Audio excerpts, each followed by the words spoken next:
नमस्कार. अर्थात वेल्थमध्ये आपलं स्वागत आहे. आजचे मान्यवर आहेत श्री अभिजित पाटील सर, जे विठ्ठल सहकारी साखर कारखान्याचे चेअरमन आहेत आणि आपल्या इंट्रोडक्शनमध्ये त्यांचं भरपूर सारे इंट्रोडक्टरी की ते काय काय बिझनेसेस करतात, कुठे कुठे ओनर्स आहेत आणि खूप कमी वेळात त्यांनी किती प्रगती केलेली आहे हे आपल्या चॅनलला आता आपण दाखवणार आहोत. आपण जे कॉस्ट कटिंगचं म्हणतोय, पण त्यात कॉस्ट कटिंग गैरप्रकार थांबले तर कॉस्ट कटिंगचा विषय येणार नाहीये, कारण ऑन द रेकॉर्ड सगळ्या गोष्टी त्या ठिकाणी असणार आहे. आणि एक म्हणजे की बाहेर देशात ज्या टेक्नॉलॉजी यूज होत आहेत, आपण कुठेतरी एक स्टेप त्या ठिकाणी ऍड जातोय. बाहेर जातोय. सर, टेक्नॉलॉजीमध्ये जर म्हणायला गेलो तर एक तुम्ही इथेनॉलचं जे सुरू केलं होतं ते, त्याच्यानंतर तुम्ही ॲप सुरू केलं, त्यानंतर एक की कोविडमध्ये ऑक्सिजन प्लांट जो सुरू झाला होता तो आपला पहिलाच प्लांट होता या ठिकाणी महाराष्ट्रातला. तर तो प्लांट एवढे सगळे साखर कारखाने असताना तो तुम्हाला करण्याचा योग आला, ते कसं असतं? खरं म्हणजे ऑक्सिजन प्रकल्पाचा मला आठवतंय पहिल्या लाटेमध्ये कोविडच्या, तेव्हा कोविड सगळ्याला नवीन होता, लोक घाबरली होती, लॉकडाऊन कडक आणि औषध काय, उपचार, रेमडेसिवीर सगळे प्रयोग चालले होते. आणि त्या दरम्यानमध्ये माझ्या आईंना कोरोना झाला आणि तेव्हा एवढं आयसोलेट होतं की कोण कोणासोबत जायचं नाही वगैरे. मग कोरोनाची त्या ठिकाणी पॉझिटिव्ह आली टेस्ट आणि मग मी लगेच सोलापूरला गेलो घेऊन आईंना यशोधरा हॉस्पिटलला. तिथे गेल्यानंतर डॉक्टरांना विनंती केली की मी आईंसोबत राहणार. डॉक्टर अलाउड करत नव्हते, परंतु मी ते हट्ट करून आईंच्या सोबत राहिलो. आईंच्या रूममध्ये मी 15 दिवस होतो. पण त्या दरम्यानमध्ये आईंना सुरुवातीला शुगर वाढत गेली. मग आईंना पेपर वाचायचे त्या ठिकाणी होतं आणि मग काही तालुक्यातले 1-2 लोक मोठी त्या ठिकाणी कोविडमुळे गेली होती. आणि मग ते पेपर वाचल्यावर आईंनी म्हणले की आता कोविडला औषध नाही, मी कशी बरी होणार. आणि एक थोडा धसका आईंनी घेतला आणि मग त्यानंतर त्यांचा ऑक्सिजन लेवल भीतीमुळं हळूहळू कमी व्हायला लागलं. मग तो 95-90, परत तो 80, 70, 60 आणि मग आईंना 40 लिटर ऑक्सिजन लावला जायचा. आणि मग आईंची शुगर 700 आणि मग आईंना समजून सांगायचो काही नाही, कोरोना हे होतंय. आणि मग सतत मी आईंच्या सोबत होतो. मग ते सिलेंडर बदलेपर्यंत देखील आईंना तो दम लागायचा. आणि मग त्या दरम्यानमध्ये आईंना राहून सोबत एकदम त्या ठिकाणी. आणि मला त्यात आठवतं की मग मी त्या दरम्यानमध्ये आईंना 15 दिवसात 16-17व्या दिवशी सुखरूप घरी घेऊन आलो. आणि मग तो खरा जो आयुष्यात आईंच्या सोबत राहता आलं आणि कोविड जवळून बघता आला. त्या यशोदा हॉस्पिटलच्या 2nd फ्लोअरला आई होत्या.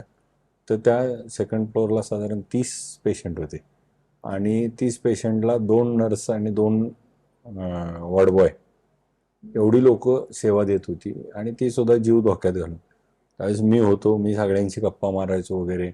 आणि मग त्याच्यानंतर मी फेसबुकला माझी पोस्ट टाकली की मी आईंच्या सोबत होतो आणि आईंना दिलासा दिला आणि सुखरूप घरी घेऊन आलो. मला आठवतंय ते 50,000 लोकांनी लाईक केली होती. त्याचं कारण असं होतं की तेव्हा घाबरली होती लोक, कोण कोणाच्या सोबत जात नव्हतं. आणि मग त्या पिरियडमध्ये मला वाटलं की आपण सोबत आहे आणि काही होत नाही आणि मला कोविड झाला नाही. हे ज्यावेळेस लोकांमध्ये गेलं तेव्हा लोक आपल्या सोबत असणाऱ्या नातेवाईकांना त्यामुळे एकटं सोडत नव्हते. त्यामुळे खऱ्या अर्थानं आणि मग ती पहिली लाट झाली आणि दुसरी लाटेमध्ये आपण सगळ्यांनी बघितलं की आपल्याला ऑक्सिजन कमी पडायला लागला, आपल्याला इंजेक्शनचा तुटवडा, बेड मिळत नव्हते. मग तेव्हा जे मी मल्टिप्लेक्स उभा केलं तेव्हा बेड मिळत नव्हते. मग आपण एक सामाजिक त्या ठिकाणी जाणीवेतनं आपण काहीतरी देणं लागतो म्हणून आम्ही त्या मल्टिप्लेक्समधले सगळे त्या ठिकाणी हॉल रिकामे केले आणि तिथं आम्ही त्या ठिकाणी कोविड हॉस्पिटल सुरू केलं 100 बेड्स. आणि मग त्या ठिकाणी पंढरपूरला पोटनिवडणूक झाली होती, त्यामुळं खूप मोठा स्प्रेड झाला होता आणि पेशंट खूप असायचे. मग आम्ही खऱ्या अर्थानं तिथं हॉस्पिटल सुरू केलं. त्या हॉस्पिटलमध्ये 100 बेड ऑक्सिजनचे सुरू झाले मग काही मित्र डॉक्टर आहेत त्यांना घेऊन आम्ही ते सुरू झालं आणि मग सरकारच्या नियमानुसार ते सुरू झालं. पण तिथं अशी परिस्थिती बेड झाले पण त्याला ऑक्सिजन नव्हता. आणि मग मला आठवतंय की VSI आणि शरदचंद्र पवार साहेबांनी सगळ्या कारखान्याला एक पत्र पाठवलं, मेल आले की आपण साखर कारखान्यामधल्या इथेनॉल प्रकल्पामध्ये PAC सिस्टीमनं आपण इथेनॉलच्या ऐवजी त्या ठिकाणी आपण ऑक्सिजन तयार करू शकतो. आणि मग त्याची एक आम्हाला झूम मीटिंग त्या ठिकाणी आमची अरेंज केली होती. त्या झूम मीटिंगमध्ये महाराष्ट्रातले सगळे चेअरमन त्या मीटिंगला झूमच्या होते आणि तिथं असताना त्या झूम मीटिंगमध्ये ऑक्सिजन प्रकल्प आपण सुरू करू शकतो आणि त्याच्यासाठी कारखान्याने पुढे यावं असं म्हणल्यानंतर पहिला हात मी वर केला. कारण मी माझ्या आईच्या वेळेस बघितलं होतं की ऑक्सिजनमुळं काय घालमेल होते आणि काय आवश्यक, त्यामुळे मी पहिला हात वर केला आणि त्या कारखानदारात मी एकटाच हात वर केलेला होतो. आणि मग असं ठरलं की पायलट प्रोजेक्ट आपल्या धाराशिव कारखान्यावर करायचा. आणि मग आम्ही त्या ठिकाणी लगेचच पुण्याला गेलो. VSI बरोबर मौज इंजिनिअरिंगचे धीरेन ओक साहेब होते, त्यांची बैठक झाली. मग ती कसा ऑक्सिजन तयार होतो हे समजून घेतलं, कारण आपला कधी अनुभवच नाही. आता ऑक्सिजन कसा तयार होतो फॉर्ममध्ये, तर आम्ही त्यांच्याकडनं माहिती कळाली की 198- टेम्परेचरला गेल्यावर तो लिक्विड फॉर्म होतो आणि मग तो लिक्विड फॉर्म झाल्यानंतर आपण त्या ह्याच्यामध्ये भरतो टाकीत आणि नंतर तो गॅस फॉर्म करायचा, मग पाण्यातून आपण तो दिला जातो. आता ते कसा करायचा हा प्रश्न. मग त्यांच्याशी चर्चा केल्यावर लक्षात आलं की आपल्याला एअर सेपरेशन युनिट करायचंय. मग त्याच्यातनं कधी आपला अनुभव नव्हता, तिथं कळालं.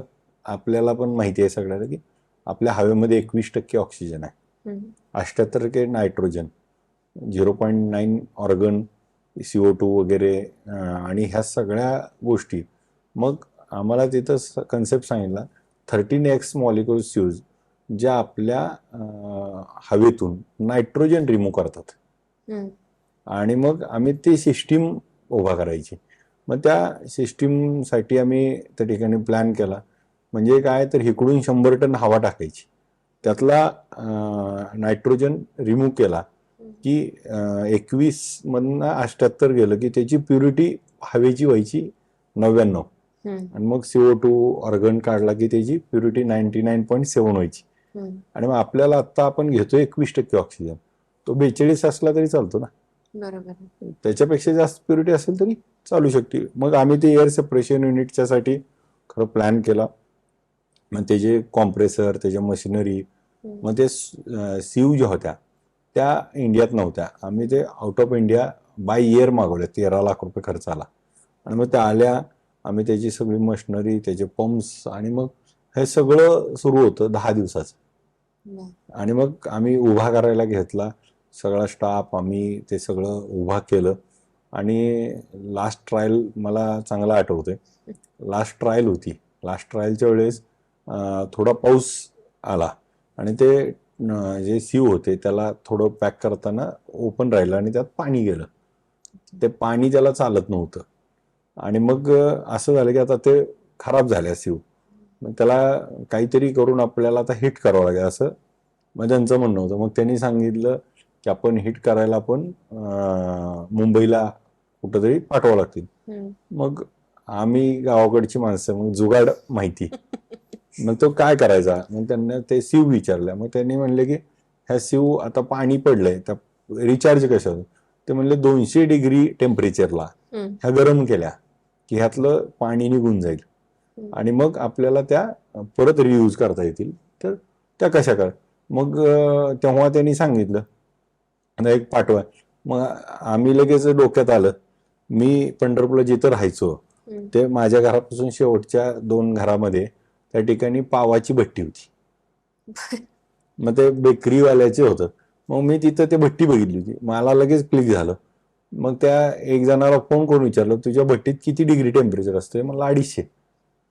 मग ते सीव काढले आणि ते पावाचे ट्रे असतात त्याच्यात ते सगळे सीव भरल्या आणि त्या भट्टीत मग तेव्हा सगळ्या धाराशिव मधल्या भट्ट्या ओपन केल्या बेकरीवाल्याच्या आणि त्यात सगळ्या सीव नेऊन ठेवल्या. 4 तास हिटिंग केल्या आणि रिचार्ज करून बसवल्या. मग ते त्या इंजिनियर आणि ते जे आले होते त्यांच्या पण डोक्यात नाही की असं काय होऊ शकतं. म्हणजे आम्हाला गावाकडे असल्यामुळे जुगाड करायची सवय आणि तो जुगाड झाला. आणि मग ते खऱ्या अर्थानं त्या सीव आल्या, बसवल्या, आमची ट्रायल झाली. मग ते ट्रायल झाल्यानंतर असं सांगण्यात आलं की ती ऑक्सिजन जी तयार होतोय तो मानवाला द्यायला योग्य आहे का असं तपासायचंय. म्हणून परत त्याचा एक बबलून भरला आणि तो मुंबईला पाठवला. आणि 10-12 दिवस आम्ही कंटिन्यू त्या ठिकाणी टायर्ड झालो होतो. त्यामुळे तो रिपोर्ट येईपर्यंत आम्ही काय करू शकत नाही. मुंबईला गेली होती गाडी आणि दुसऱ्या दिवशी मग तो रिपोर्ट येणार. आणि मग सकाळी थोडं उशिरा त्या दिवशी उठलो आणि उठल्यानंतर फोन वाजत होता. फोन बघितला तर माझ्या फोनवरती फोन होता आणि फोन उचलल्यावर तिकडून बोलले की मी मुख्यमंत्री कार्यालयातून बोलतोय आणि आपल्याशी महाराष्ट्राचे मुख्यमंत्री उद्धवजी ठाकरे साहेब बोलणार आहेत. मी झोपेतनं उठलो होतो, उठून बसलो आणि फोन बोललो. मग तिकडून उद्धवसाहेब ठाकरे साहेब म्हणाले की अभिजितजी तुम्ही केलेला ऑक्सिजनचा रिपोर्ट आपल्याला योग्य आलाय आणि आपल्यामुळे आता महाराष्ट्राला ऑक्सिजनचा तुटवडा कमी होईल आणि तमाम महाराष्ट्राच्या वतीनं त्या ठिकाणी आपले आभार. तो क्षण जो होता तो आयुष्यातला सगळ्यात, कारण महाराष्ट्राच्या मुख्यमंत्र्यांनी महाराष्ट्राच्या वतीनं आभार मानायचे माझ्यासारख्या एका सर्वसामान्य कुटुंबातल्या मुलाचे, माझ्यासाठी त्या दिवशीच एक खूप गर्वाची गोष्ट होती. आणि मग तिथून दुसऱ्या दिवशी त्याच दिवशी लगेच उद्धवजी ठाकरे साहेब, नितीनजी गडकरी साहेब, अजितदादा, जयंत पाटील साहेब, तेव्हा राजेश टोपे, सुभाष देशमुख साहेब हे सगळे ऑनलाईन त्या ठिकाणी फंक्शनला उपस्थित राहिले. तो लगेच त्या ठिकाणी इनॉग्रेशन झाला आणि महाराष्ट्रातला तो पहिला ऑक्सिजन प्रकल्प झाला. आणि परत देशात पण कुठं झाला नसल्यामुळे तो देशातला पहिला ऑक्सिजन प्रकल्प जो साखर कारखान्यात चालला आणि त्याच्या माध्यमातून खूप लोकांना ऑक्सिजन देता आला आणि 100% एकही रुपया कोणाकडून घेतला नाही. सगळं त्या ठिकाणी मोफत दिल्यामुळं एक त्यातून जे समाधान मिळालं. आयुष्यात आपण पैसे तर खूप मिळवू, पण लोकाला जेव्हा आपली गरज असते आणि मग आज आपण प्राणवायू देण्याचा योग आणि खरं तर विठ्ठलाची कृपा, आईंच्या त्या ह्याच्यातून मला त्या ठिकाणी प्रेरणा मिळाली म्हणून खऱ्या अर्थानं करू शकलो. आणि त्याचा आज देखील म्हणजे सगळे साखर कारखाने आणि ह्या सगळ्यापेक्षा त्याच्यात जो आनंद मिळाला तो खूप मोठा होता आणि त्यातून खूप मोठं पुण्य त्या ठिकाणी आशीर्वाद दुआ मिळाल्या म्हणून आज खऱ्या अर्थानं सक्सेस असं मला नक्की वाटतं. सर, लोकांच्या अपेक्षा वाढतात हो त्या ठिकाणी आणि कर्जापेक्षा पण अपेक्षांचं ओझं जरा मोठं असतं. तर तुम्हाला काय वाटतं की आपण किती आतापर्यंत आपण प्रवास खूप छान पद्धतीने सुरू ठेवलाय, आपण एम्प्लॉयमेंट जनरेट केली, आपण पॅन्डेमिक मध्ये महाराष्ट्राला मदत केलेली आहे. नक्कीच महाराष्ट्राच्या माणसाला सुद्धा म्हणजे तोही तुमचे तेवढेच धन्यवाद करेल की अशा काळामध्ये तुम्ही उभे राहिलेले आहेत की ज्या ठिकाणी खूप सारे लोक होते उभे राहिला, पण हात वर करणारा माणूस जो आहे तो महत्वाचा ठरतो. त्यामध्ये एक की शरद पवार साहेबांनी जर ती मीटिंग घेतली नसती तर तुमचा तो योग आला नसता. त्यात त्यांनाही त्या ठिकाणी खूप मनापासनं वाटत असणार आहे की महाराष्ट्रातला माणूस आणि मराठी माणूस त्यातला त्यात की ह्या अशा गोष्टीमध्ये पुढे आहे. जिथे माणसाने पैसा कमवण्याकडे लक्ष द्यायला पाहिजे तिथे आपण समाजसेवा पण त्या काळामध्ये केलेली आहे त्यात. आणि नक्कीच तुमच्या शब्दाला तुमच्या पंढरपूरकरांनी पण मान दिलेला आहे की ज्यांनी पावाची भट्टी होती त्यांनी त्या पॅन्डेमिक मध्ये तुम्हाला सपोर्ट केलेला आहे सगळ्या गोष्टींना. जर तुमच्याकडे बघताना दृष्टिकोन असा असतो की मराठी माणूस आणि उद्योजक आतापर्यंत गुजराती, मारवाडी कम्युनिटी बेस जे आहे उद्योगधंदे तसे होते आणि मराठी माणूस उद्योगधंद्यांमध्ये किंवा उद्योगामध्ये खूप कमी पुढारलेला असतो तिथे. तर तुमच्याकडे उदाहरण म्हणून असं बघितलं जातं की एकतर मराठी माणूस, त्यानंतर सोबतही मराठीच लोक घेऊन चाललेलं आहे. मित्रांना कुठली जातपात नसते. पण आता जेही तुमचं ऐकण्यात आलेलं आहे आमच्या कडे की मराठी माणूस हे मित्र घेऊन चालतो, 170 मित्रांची कम्युनिटी तुमची आहे. त्यानंतर भरपूरशा लोकांचा तुमच्यावर विश्वास आहे, भरपूरशा म्हणण्यापेक्षा अख्खा पंढरपुराचा तुमच्यावर विश्वास आहे. त्यामध्ये मराठी उद्योजक तयार करण्यासाठी तुम्ही कुठे आहात? म्हणजे आज तुम्ही स्वतःला कुठे बघतात? स्वतः मराठी उद्योजक झाले, 170 मित्र आहेत, पण अजून मराठी उद्योजक तयार व्हायला पाहिजे तर त्याच्यासाठीचा फ्लो कसा असायला पाहिजे?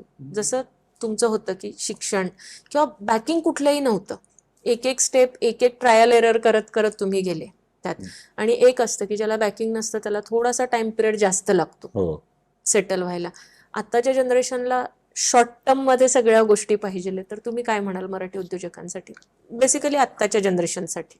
खऱ्या अर्थानं जनरेशनला आपण बघितलं तर माझ्यापेक्षा पण आता ही येणारी जनरेशन ही फास्ट आहे, ॲडव्हान्स आहे. आणि आज ज्या गोष्टी म्हणजे मी नेहमी म्हण की माझ्याकडं कमी शिक्षण असल्यामुळं, इंग्लिशचा प्रॉब्लेम असल्यामुळं अशा कितीतरी प्रॉब्लेम्स होते. पैसे तर नव्हतेच. मी नेहमी मला विचारतात मुलं, मग आम्हाला उद्योग करायचा पण आमच्याकडे पैसे नाहीत. मग मी पण हेच म्हणतो की माझ्याकडे काय पैसे होते 5-5 कारखाने घ्यायला? मग पैसे असल्यावर करणारे लयत, पैसे नसताना करणारा अभिजित पाटील आहे. बरोबर. आणि हे पैसे उभा राहिले कधी तुम्ही करताय. आज तुमच्याकडे प्लॅन पाहिजे. तुमच्याकडे प्लॅन असेल तर लोक तुमच्यावरती इन्व्हेस्ट करतील, लोक तुमच्यावर विश्वास ठेवतील, बँका तुमच्यावरती विश्वास ठेवतील. आणि मग तुम्हाला तो विषय किती समजलाय, तुम्ही किती प्रामाणिकपणे ते करताय.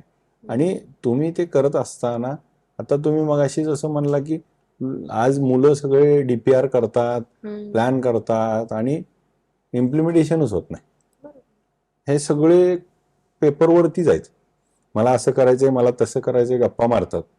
आम्ही ते केलं आणि मग त्यातले तोटे फायदे बघत गेलो. नक्की मला जे जमलं ते सगळ्याला जमलं असं नाही, मी जेवढी रिस्क घेतली तेवढी सगळी घेतील असं नाही, परंतु सुरुवात करणं गरजेचं आहे. मी नेहमी एक उदाहरण सांगतो की आपण आता पंढरपूरमध्ये आणि मुंबई इथून त्या ठिकाणी जायचंय आपल्याला.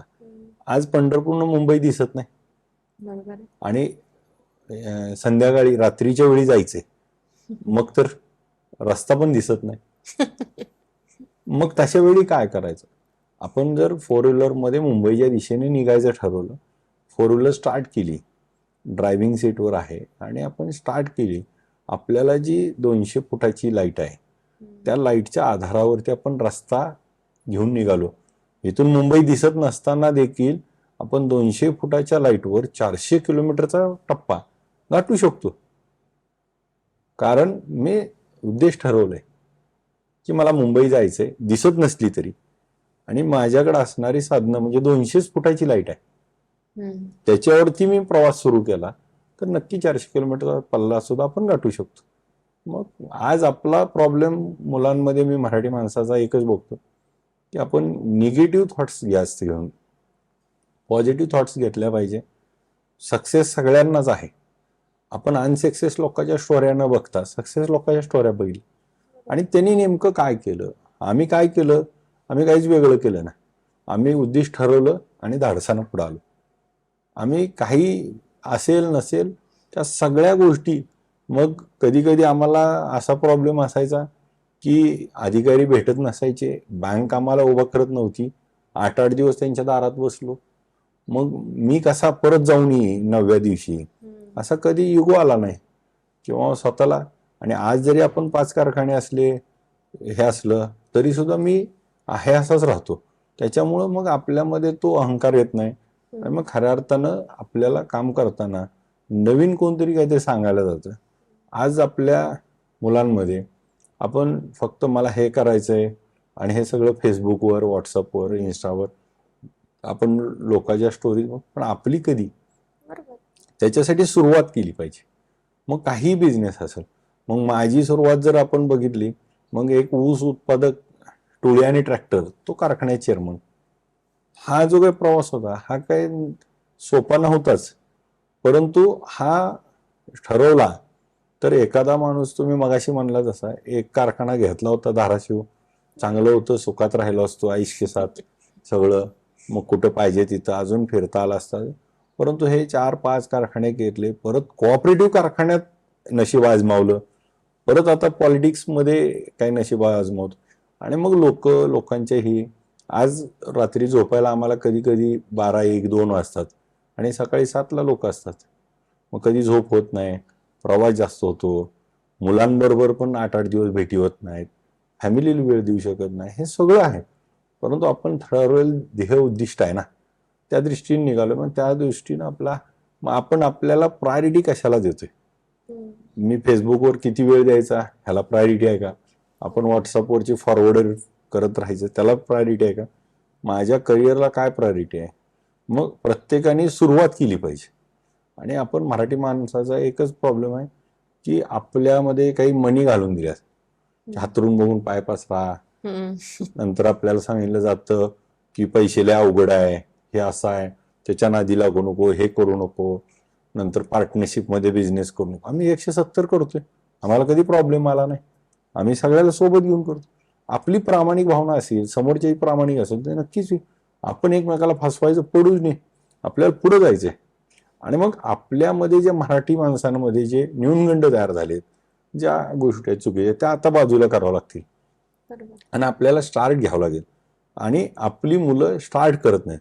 आणि बऱ्याच वेळा बिझनेस सुरू केल्यानंतर म्हणजे आता मी तुम्हाला सांगितलं तसं मी माझे बिझनेस सुरू झाले. मग ट्रॅक्टरची डीलरशिप, हॉटेलमधनं मल्टिप्लेक्स, मॉल, माझ्याकडे एक बँक आहे, बँकेच्या शाखा, आणि मग आज 150 कोटी ठेवी लोकांच्या, 5 कारखाने, इथेनॉल, आज हे सगळं करत असताना सामाजिक, आणि मग हे सगळं करत असताना वेगवेगळ्या गोष्टीचे क्षेत्र वेगवेगळे असताना देखील करू शकलो. कारण असं होतं मला ते करायचं ठरवलं होतं. आणि मग मी त्या प्रत्येक गोष्टीतून काही ना काही ते शिकत गेलो आणि मग सुरुवात करत गेलो. मग मी जर एकच बिझनेस म्हणून बसलो असतो तर आज तुम्ही माझ्याकडे इंटरव्ह्यूला पण आला नसतं. मी जोपर्यंत वेगवेगळे विषय घेतले, वेगवेगळ्या विषयातनं गेलो आणि आज 4,000 लोकांना त्या ठिकाणी काम देतोय डायरेक्टली. माझ्या पेरोलवर 4,000 लोक आहेत. महिन्याला 3 कोटी रुपये पगार करतोय. आणि दुसऱ्या बाजूला 50,000पेक्षा जास्त सभासद ऊस आज माझ्या सगळ्या कारखान्याला घालणारे आहेत. आज तोडणी वाहतूकदार जे आहेत ते साधारण 2,000 ट्रॅक्टर लागतात. आणि त्या ट्रॅक्टर तोडणीवरती 15 लोक म्हणलं तर 15 ते 30,000 लोक ते इनडायरेक्टली रोजगार. म्हणजे असा हा सगळा रोजगार एवढा मी तयार करू शकलो. आणि मग माझ्याच रोजगाराचं वांदं होतं. आणि मी एवढ्या लोकांना रोजगार हे मी कधी करू? फक्त मी सुरुवात केली. आपला मराठी माणूस सुरुवात करायला महाग आहे. आणि मग आपल्या मनामध्ये न्यूनगंड आहे, मला हे जमल का, मला ते जमल का, माझ्याकडे पैसे नाहीत, माझ्याकडे हे नाही. सगळं नसताना फक्त आपली इच्छाशक्ती पाहिजे, धाडस पाहिजे आणि उद्दिष्ट पाहिजे. 100% होतं. अवघड मला तर काही वाटत नाही. मी आपल्या निमित्तानं आपल्या लोकांनी जिथं जिथं गरज पडेल तिथं तिथं आम्ही तुमच्या सोबत आहोत. कधीही बोला, चर्चा करा. आमच्यासारख्या कित्येक जणांना फॉलो करत असताना त्यांनी कशी सुरुवात केली आणि आपण काय, आणि छोट्यातनं सुरुवात झाली पाहिजे तर मोठं होतं. आणि मग मोठ्यातनं मोठं काय होणार आहे? छोट्यालाच मोठं होता येतं. आज जसं मला बॅकग्राऊंड नाही, आजपर्यंत आम्ही बघितलं कित्येक लोक आहेत ज्याचा वडील आजोबा त्या ठिकाणी चेअरमन आहेत, त्यांचीच मुलं नातू चेअरमन व्हायची. परंतु आम्ही ट्रेंड बदलला. माझ्या घरातलं कोणीही डायरेक्टर नाही, आमच्या गावात डायरेक्टर नव्हतं कोण. आज मी कारखान्यात चेअरमन झालो, 5-5 कारखाने झाले. मग ते झालं, मी ठरवलं होतं, उद्देश ठरवलं. आपल्याला ठरवल्यानंतर सगळ्या गोष्टी होतात. द सिक्रेट एक पुस्तक आहे, आकर्षण. आपण जे काही ठरवू, जे काही निसर्गाला मागू ते मिळणार आहे. आपण त्या दृष्टीने आपण प्रयत्न केले पाहिजे. सबकॉन्शियस माइंड आपला जागृत केला पाहिजे आणि नक्की आपल्याला मिळतं. आपण त्या दृष्टीने गेलं पाहिजे. आणि कुठलाही आपण मनामध्ये न्यूनगंड न ठेवता आपण धाडसानं सुरुवात केली पाहिजे. सर, ही सुरुवात लहानपणापासून शाळेतनं पण थोडी रुजवायला पाहिजे की आपल्याला ह्या दिशेने पण वाटचाल करायला पाहिजे. म्हणजे बऱ्यापैकी वेळा शाळांमध्ये पण असं असतं की हा इतक्या मार्कांवाला मुलगा आहे, तो तितक्या मार्कांवाला मुलगा आहे. आपल्या इथे कधी हे नाही सांगितलं जात की तुम्हाला हे काही करायचंय. तुम्हाला IIT शिकवलं जातं, IIM शिकवलं जातं, इंजिनिअरिंग, डॉक्टर, ह्या सगळ्या गोष्टी शिकवल्या जातात. उद्योजक हो असं कधी शिकवलं जात नाही. तर तो एक शब्द जे तुम्ही सांगतायत तो शब्द पण शाळेमध्ये एक ऍड व्हायला पाहिजे मुलांसाठी की उद्योजक व्हायचं आहे. हा IIM आणि IIT पेक्षाही पहिला एक गोल जर मराठी मुलांनी ठरवला तर तोही तेवढा सक्सेस रेशिओ आपला वाढेल. नक्कीच. आपण जसं म्हणलात ना, आता सिंपल उदाहरण आपण की आपल्या शाळेत कॉलेजमध्ये काय सांगितलं जातं की डॉक्टर व्हायचे, वकील व्हायचे, इंजिनियर व्हायचे, फार फार शिक्षक व्हायचे. आणि आपल्यासमोर ऑप्शन्स एवढेच दिले जातात. मी माझं उदाहरण सांगतो. शिक्षणाच्या बाबतीत मी जरी कमी असलो तर आज माझ्याकडे 40पेक्षा जास्त माझ्याकडे मेकॅनिकल इंजिनियर काम करतात. मग मेकॅनिकल इंजिनियर नाही मी, पण मला माझा जो मेकॅनिकल इंजिनियर आहे, माझा जो चीफ इंजिनियर आहे, हा माझ्याशी चर्चा करताना मग त्यांनी आपल्याला सांगताना बघायचा मॉइश्चर किती आहे, कॅलरी पर लीव्ह त्याची किती आहे, मापं काय आहेत, त्याला आयर्न स्टील वापरायचं आहे, IBR वापरायचं आहे, त्याची नेमकी स्पेसिफिकेशन काय आहेत, मेकॅनिकल इंजिनियरमध्ये काय शिकवलं जातं, तो मला अनुभव घ्यायला मिळतो. आणि मग मी ह्या इंजिनियर्स बरोबर बोलताना मला जर ह्या गोष्टीचं नॉलेज नसेल तर मी त्यांच्याशी डिबेट करू शकत नाही किंवा मला शिकतं. मग मी आज शिक्षणाने इंजिनियर नाही, परंतु इंजिनिअरिंगमधलं मात्र मी शिकून घेतलंय. त्यामुळं आज मला इंजिनियर्स बरोबर बोलताना देखील कम्फर्ट होतं. आणि मग मला कुठंतरी स्वतःवर विश्वास असल्यामुळं मी डिसिजन नीट घेऊ शकतो. नाहीतर काय की त्यांनी सांगतील ते डिसिजन मला घ्यावं लागले असते. परंतु आज मला त्याच्यातनं माहिती आहे की मग आपण काय वापरलं पाहिजे, त्याची लोड कॅपॅसिटी काय, त्याची बेरिंग कॅपॅसिटी काय आहे, आपण त्याची हीट रेशो काय आहेत, आणि मग आपल्याला बर्निंग पॉईंट काय, हे सगळे आम्हाला त्यातून शिकायला मिळाले. मग आम्ही इंजिनियर पण झालो ना, जरी बाय क्वालिफिकेशन नसलो. माझ्याकडे केमिस्ट आता कामाला आहेत. मग ते केमिस्ट आम्हाला शाळेमध्ये शिकवलं जातं pH एवढा पाहिजे, आम्हाला रोज बघायचं आहे. 7.5 pH असलं पाहिजे. आम्हाला ते pH कमी करायसाठी चुना वापरायचा. चुना किती टक्के, मग सल्फर किती, अँटी स्केल काय, आपल्याला केमिकलच्या रिएक्शन्स काय आहेत, मग कोणतं केमिकल कशावर रिॲक्शन करतं, त्याची किती वेळ त्याचा हिट पॉईंट आहे, आणि मग त्याच्यातून आपल्याला साखर तयार होती. साखर तयार होताना कोणत्या पॉईंटला आपण पाणी लावलं पाहिजे, किती लावलं पाहिजे, टेम्परेचर, आणि मग त्या ज्या प्रोसेसचे भाग आहे केमिकल प्रोसेस, हा देखील आम्हाला न क्वालिफिकेशन करता आम्हाला केमिस्ट व्हावं लागतं. आम्हाला तुमच्या भाषेमध्ये म्हणलं तर प्रशासक व्हावं लागतं.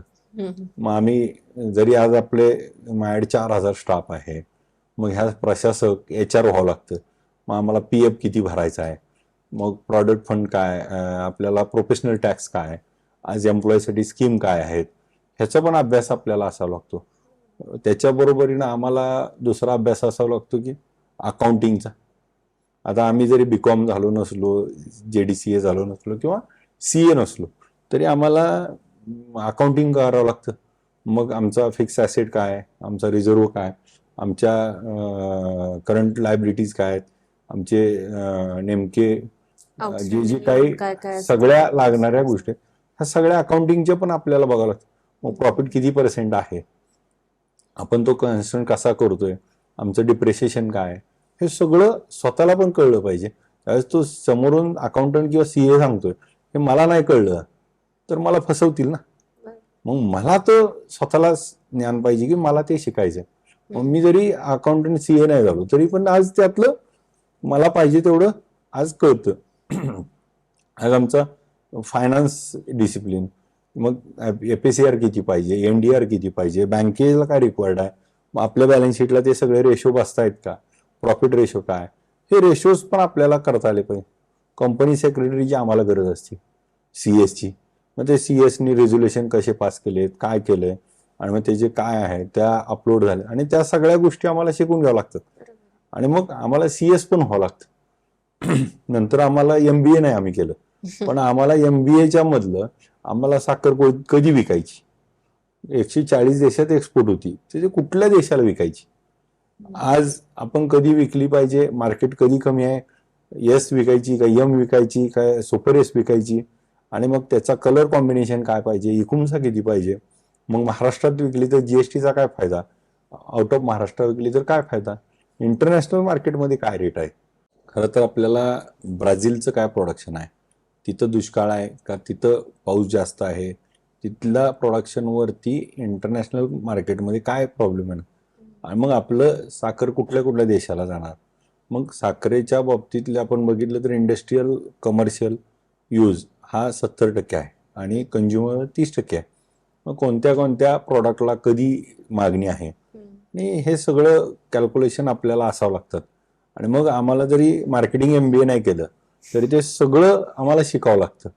आणि मग ह्या सगळ्या गोष्टी करत असताना आम्हाला शासनाच्या पॉलिसीज काय आहेत, शासन इंटरेस्ट सबमिशन काय देतंय हे देखील बघावं लागतं. शासनानं क्रशिंग लायसन कधी देणार आहे, त्याच्यासाठी काय नियम अटी, सरकारने नवीन FRP कायदा काय केलाय, सरकारचं धोरण काय ते, इथेनॉल पॉलिसी काय ती, ह्याच्यावर देखील आम्हाला अभ्यास ठेवावा लागतो. आम्हाला इथेनॉलची रिॲक्शन जशी साखर बनवतो तसं इथेनॉल बनवायचंय तर मॉलिशियस पासून बनवलं तर काय ब्रेक इव्हन आहे, आपण बी हेवी पासून बनवलं तर काय, सी हेवी पासून बनवलं तर काय, आपण ENA बनवलं तर काय, इथेनॉल बनवलं तर काय, RS विकलं तर काय, इंडस्ट्रीत काय आहे, एक्सपोर्ट चालू आहे का. खरं बघितलं तर आम्हाला BSc ॲग्री नसताना देखील आम्हाला BSc ॲग्रीमध्ये काय आहे, आम्हाला ऊस कोणत्या महिन्यात अडसाल्यास, पुरगा हंगामी सुरू कोणता लावायचा आहे, जाती काय आहेत, त्याची वाढ काय, महिन्याला 2.5 कांड्या वाढतो, मग त्याची पानाची साईज, हे सगळं शिकावं लागतं. त्याला NPK किती, खत कोणतं, आणि मग ह्याच्यातून आपण शेतकऱ्याला देखील अभ्यास देऊ शकतो. मला जर माहित नाही ऊस कसा तर मी कारखाना चालवणार चेअरमन कसा, मग हा सगळा हिशोब करावा लागतो. मग हे सगळं शाळेत शिकवलं जात नाही. आज इंजिनिअरिंग व्हायचंय, इंजिनियर झाला तर त्याला काय इंजिनिअरिंग एकच काम बघायचं. आमच्याकडे इंजिनियर म्हणलं, आमच्याकडे इलेक्ट्रिक इंजिनियर आला, आमच्याकडे टेलिकम्युनिकेशन, आमच्याकडे IT इंजिनियर लागतो, आमच्याकडे सिव्हिल इंजिनियर लागतो, आम्हाला डाटा, हे एवढे इंजिनियर आम्हाला आपण शाळेमध्ये काय सांगतो, इंजिनियर हो पॅकेज घे. बरोबर आहे. मी डॉक्टर नाही पण हॉस्पिटल चालू केलं कोविडमध्ये. म्हणजे आपण ठरवलं तर आज आमच्याकडे वकील नाही, परंतु आज आम्हाला वकिलाची टीम लागते. कायदा काय म्हणतो, नवीन काय केसेस अपलोड, हे सगळं शिकव. मग उद्योजक झालं तर एवढं सगळं शिकायला मिळतं. आणि मग एक डिग्री घ्यायची, इंजिनियर हो किंवा शिक्षक हो, IPS अधिकारी हो, प्रशासक हो, काही जण झालं, पण एवढं सगळं आपण करू शकत नाही. ह्या उद्योजक हा एकमेव क्षेत्र आहे की ज्याच्यामध्ये आपण सगळा अनुभव घेऊ शकतो. आणि अनुभव घेत असताना नोकरीमध्ये कोणतंही पॅकेज घ्या, तुम्हाला ठरलेला टाइम आहे, तुम्हाला बॉस आहे, तुम्हाला जे वाटेल त्याच्या म्हणण्यानुसार करायचंय. खऱ्या अर्थानं शाळेमध्ये आपण उद्योजक व्हा हा सब्जेक्टच घेत नाही. हा सब्जेक्ट येणाऱ्या काळामध्ये शाळेत शिकवला पाहिजे, शाळेतून असला पाहिजे. आणि मग मुलांना, आज आम्हाला इन्व्हायरमेंटल, आम्हाला MPCB आहे, CPCB आहे, आम्हाला पर्यावरण पण आहे, मग आम्हाला काय किती झेडेल, झिरो डिस्चार्ज पाणी, हे सुद्धा शिकावं लागतं कारखान्यात चेअरमन म्हणून. पण ज्यावेळेस आपण त्या ठिकाणी एक करिअर करतो त्यावेळेस तेवढंच शिकतो, पण त्याला इंजिनिअरिंग मधलं काही कळत नाही. इंजिनिअरिंग वाल्याला अकाउंट मधलं काही कळत नाही. आम्हाला बँकिंग मध्ये जावं लागतं, बँकेच्या अधिकाऱ्याला आज RTGSचा लॉंग फॉर्म सांगता येत नाही MCOMच्या मुलाला. मग आज ते शिक्षणाचा आपल्या दैनंदिन व्यावहारिक ज्ञानात काय फायदा, हा खरा मुद्दा आहे. आपल्याला जे आवश्यक असणारं बिझनेस डेव्हलपमेंट, मग भारताची ग्रोथ कशातून होणार आहे, employment generation. APJ Abdul Kalam आपल्याला म्हणायचे भारताला महासत्ता बनवायची आहे. मग महासत्ता कधी बनेल, आपण प्रत्येकाने एक जॉब क्रिएट केला पाहिजे. आणि तो जॉब क्रिएट करायसाठी आपल्याला उद्योजकच व्हावं लागेल. आणि उद्योजक व्हायचा अभ्यासक्रम सुद्धा आता आपल्याला शाळेत द्यावा लागेल, तर कुठेतरी उद्योजक तयार होतील, महाराष्ट्राची देशाची आपली ग्रोथ होईल, आणि माझ्यासारखी मराठी पुढे येतील, आणि त्यांना तसा प्लॅटफॉर्म होईल. मला आपल्या माध्यमातून मी बऱ्याच मुलांना नेहमी त्या ठिकाणी कॉलेज शाळेला गेल्यानंतर सांगतो की खऱ्या अर्थानं 1000 उद्योजक ही तयार करायची असं मी ठरवतोय, आणि त्याला जे जे काय लागेल ते सपोर्ट आम्ही त्या ठिकाणी करतोय. आणि मग नवीन उद्योजक तयार झाले पाहिजे. आणि उद्योजकाचा अर्थ माझ्या अँगलनं 3 बाजूमध्ये डिवाइड होतो. एक मॅन्युफॅक्चरिंग मध्ये जातो आपण, मग मॅन्युफॅक्चरिंग, दुसरा जातो ट्रेडिंग मध्ये, आणि तिसरा जातो सर्व्हिसेस. ह्या 3 सोडून कोणताही उद्योग नाही किंवा सेक्टर पण नाहीये. मग पहिलं मॅन्युफॅक्चरिंग सेक्टर आहे. मग आपल्याला काय नवीन उद्योग मुलांना करायचा आहे, तर मग काय करू, मग त्याला माहित नसतं.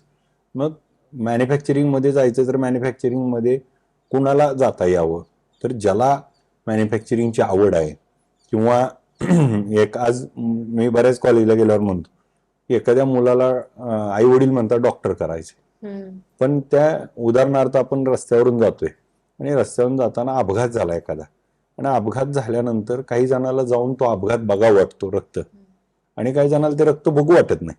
आणि ज्याला बघू वाटत नाही त्याला डॉक्टर MS केलं तर ते कसं चालेल? मग त्याच्या आवडीनुसार पण त्याला आपण स्कोप दिला पाहिजे. आज आई वडिलांच्या म्हणण्यानुसार मुलं शिकतायत, परंतु त्या मुलाला कशात इंटरेस्ट आहे, मुलाला कशात आवड आहे, त्याच्यात त्याला करिअर करायला आपण सपोर्ट करणं गरजेचं आहे. एखादा मॅन्युफॅक्चरिंग मध्ये बघितलं, एखाद्याच्याकडची फायनान्शियल कंडिशन चांगली आहे आणि त्याला जर चांगलं काम करता येत असेल तर त्याला पैसे इन्व्हेस्ट करू शकतो, तर त्याला मॅन्युफॅक्चरिंग मध्ये जाता येईल. मग मोठ्या लहान गोष्टी करू शकतो आपण. आणि मग त्याच्यात ज्याच्यावर पैसे कमी आहेत किंवा कमी पैशामध्ये करायचं आहे किंवा एखादा जास्त बोलतो, त्याला बोलायला आवडतं, कम्युनिकेशन चांगलं आहे त्याचं, किंवा आपल्या म्हणजे आमच्या महिलांच्या बाबतीत म्हणलं, एखादी भांडकुदळी महिला आहे तर तिला आपण मार्केटिंग मध्ये दिलं पाहिजे, म्हणजे ट्रेडिंग मध्ये दिलं पाहिजे. मग ट्रेडिंग एखाद्याचा पार्ट बनवलेला आपण फक्त विकतो आणि ते ट्रेड करतो. आणि एखाद्याला असं पण आहे, एखाद्याचा स्वभाव आहे, त्याला 2 शिव्या दिल्या तरी खाली मुंडी घालून ऐकतो. त्यानं म्हणजे त्याचा स्वभाव थोडा, तर त्याला सर्व्हिस सेक्टरमध्ये दिलं पाहिजे. मग मॅन्युफॅक्चरिंग मध्ये पैसे जास्त लागतात, ट्रेडिंग मध्ये त्याच्यापेक्षा कमी लागतात आणि सर्व्हिसमध्ये पैसेच लागत नाही. मग आपल्या ह्याच्यानुसार, स्वभावानुसार, आपल्या ह्याच्यानुसार आपलं करिअर ठरवता येतं. आज मी मॅन्युफॅक्चरिंग मध्ये आहे, शुगर इंडस्ट्रीमध्ये. मी ऊसापासून साखर बनवतो. ट्रेडिंग मध्ये आहे, ट्रेडिंग म्हणजे मी ट्रॅक्टर डीलर आहे, ट्रॅक्टर घेतो विकतो. सर्व्हिस मध्ये हॉटेल आहे, बँकिंग सर्व्हिस आहे, मल्टिप्लेक्स थिएटर सर्व्हिस, मी तिन्ही सेक्टरमध्ये आहे. त्यामुळे त्याचा अनुभव मला अजून चांगला येतो. मला या निमित्ताने एवढंच सांगायचं मुलांना की आपण आपलं सेक्टर ठरवा आधी, या 3 सेक्टरमध्ये मला कुठं जायचे, आणि मग त्याच्यातले मायक्रो प्लॅनिंग की मग ह्यातले हे सेक्टर आहेत आणि ह्या सेक्टरमध्ये मला डेव्हलप करायचं. जिथं गरज पडेल तिथं आमच्यासारखे सगळेजण तुमच्या पाठीशी उभा राहतील. उद्या आपल्याला उद्योजक होणं हा एकमेव भारताला पुढे आणण्याचा, महाराष्ट्राला पुढे आणण्यासाठी उद्योजकच आणू शकतो. आपल्याला ज्या ज्या काही नवनिर्मिती करायच्यात त्या नवनिर्मिती ह्या उद्योजकांनीच केलेल्या आहेत. आज जगभरामध्ये बघितलं, जगभरामध्ये सगळ्यांना श्रीमंत व्हावं वाटतं, पण ते श्रीमंत कोण आहे? नोकरदार नाही, श्रीमंत उद्योजक आहे. म्हणजे आपलं जर स्वप्न असेल की खूप मोठं व्हायचंय, मी नेहमी एक उदाहरण सांगतो की आपण इथून पुण्याला चाललोय, रस्त्याच्या कडेला छोटी छोटी मंदिरं असतात, आपण कसं पाया पडतो त्या गाडीतून असं, आणि मग आपण पांडुरंगाला, तिरुपतीला, साईबाबाला कसं पाया पडतो? लाईनला लागून आणि वर्ण दक्षिणा टाकून. म्हणजे काय, तर आपला डोलारा मोठा पाहिजे, त्यावेळेस लाईननं पाया पडायला येतील, नाहीतर मग असं पाया पडून जातील आपल्याला. त्यामुळे आपला थिंक मोठं पाहिजे, आपण स्वप्न मोठं पाहिजे, आणि आपल्याला त्या दृष्टीने गेला तर नक्की आपण यशस्वी होईल. सक्सेस आहे, हा सक्सेसच ह्यातून आहे, सक्सेस मिळतोय. आपण फक्त त्या दृष्टीनं स्वतःला झोकून देऊन उद्दिष्ट ठरवलं पाहिजे आणि धाडस करून आपल्याला सातत्य ठेवता आलं पाहिजे. नक्कीच सर, तुमच्यासारखे मोटिवेटर, प्लॅनर आणि सपोर्टर असे लोक जर आपल्या कम्युनिटीमध्ये असतील तर उद्योजक होण्यासाठी थांबवणारे कोणीही नाहीये. म्हणजे स्वतःही तुम्ही थांबवू नाही शकत. एक की हे बघितल्यानंतर समोरच्याला हे तर नक्की वाटेल की आपल्याला सेगमेंट कोणता अवेलेबल आहे की नाही. आपल्याकडे आज पैसे, आपण सर्व्हिस सेगमेंटमध्ये किंवा ट्रेडिंग मध्येही पैसे लागणार, पण सर्व्हिस सेगमेंटमध्ये बिझनेस किंवा उद्योजक होण्यासाठी नक्कीच पैसे लागणार नाहीये तिथे. आणि ह्या चॅनल थ्रू नक्कीच जे युथ असतील किंवा नवीन उद्योजक होऊ करणारे लोक असतील त्यांना तुमचं गायडन्स लाभेल त्यात. आणि गरजेचं नाहीये उद्योजक होण्यासाठी शिक्षण असायला पाहिजे. उद्योजक झाल्यानंतर सुद्धा भरपूरशा गोष्टी ज्या तुम्हाला शिकता पण येतात, शिकून घेता पण येतात, आणि एक की तुम्हाला त्याच्याशिवाय पर्याय नसतो. मेहनत असेल, इच्छा असेल, इच्छाशक्ती असेल तर तुम्हाला कसंही पुढे मार्ग सापडणार आहे. तर खूप खूप धन्यवाद की तुम्ही आमच्या चॅनलला इतका सुंदर इंटरव्ह्यू दिलेला आहे, मोटिवेट केलेला आहे, आणि नवीन येऊ करणाऱ्या उद्योजकांना एक मार्ग मोकळे केलेले आहेत त्या ठिकाणी. खूप खूप धन्यवाद. Thank you very much. आपण पण मला संधी दिल्याबद्दल थँक्यू.